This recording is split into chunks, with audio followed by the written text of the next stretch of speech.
Your questionnaire has a lot of great information, but think you need to say more about it. One thing is,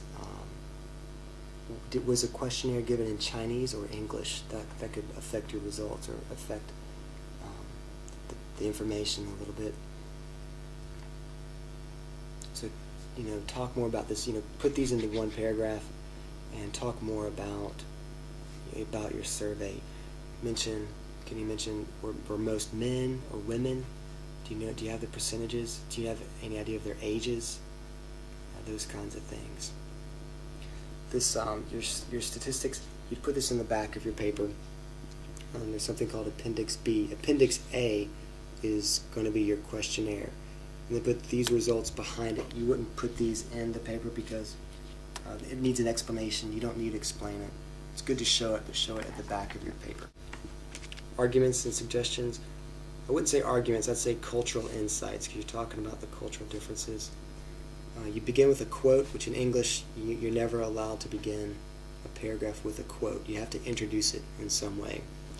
And you talk about the conflict, and that's a kind of a reoccurring theme in your paper about conflict.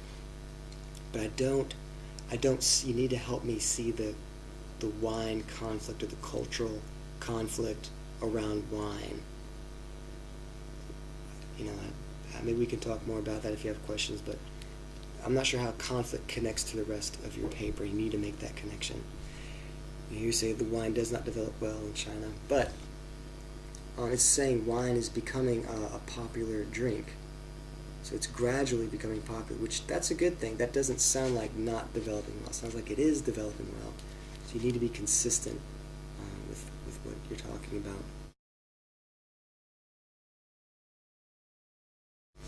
I think this is a different paragraph.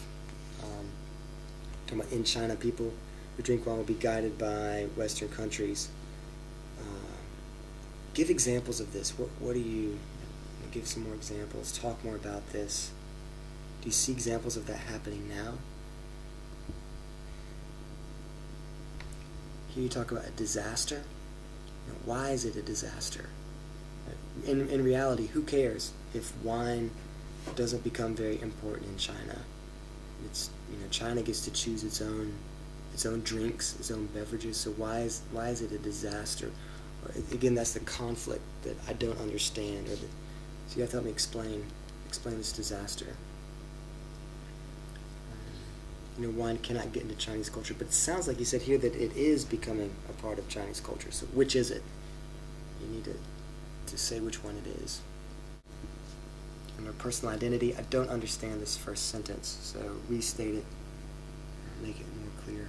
Here you talk about the individualism degree of China is 20, it's low. Explain more about the system. Is 100 the highest? 100 is a high degree of independence, 20 is, 0 is low individual. Talk more about it. You need to explain the grading system. You need to say more than it's low. Your question 9 is actually question 8 in your survey. The suggestions, don't begin a sentence with suggestions. Just begin by giving the suggestion. Here, your survey says 33.7% buy B-U-I wine for the purpose of drinking by themselves. To me, that doesn't sound right. 33% sounds very high. That sounds very individualistic. Alcohol by nature is a social drink.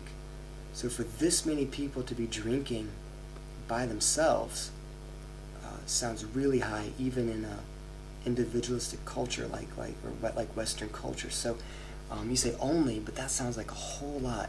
You need to explain why are Chinese drinking by themselves so much. I would expect this number to be very low. I'd expect that just a few percent buy wine to drink by themselves. So that's a problem that you need to explain. So this shows that wine has not yet become part of Chinese everyday life. Well, should it be a part of Chinese everyday life? Well, you make comments frequently like this throughout your paper, but my question is, my question is, isn't it okay if it doesn't become a part of everyday life? Is that the goal? And why is that your goal then? That seems to be your goal. You seem to want wine to become part of Chinese everyday life. But why? I don't understand why you'd want that.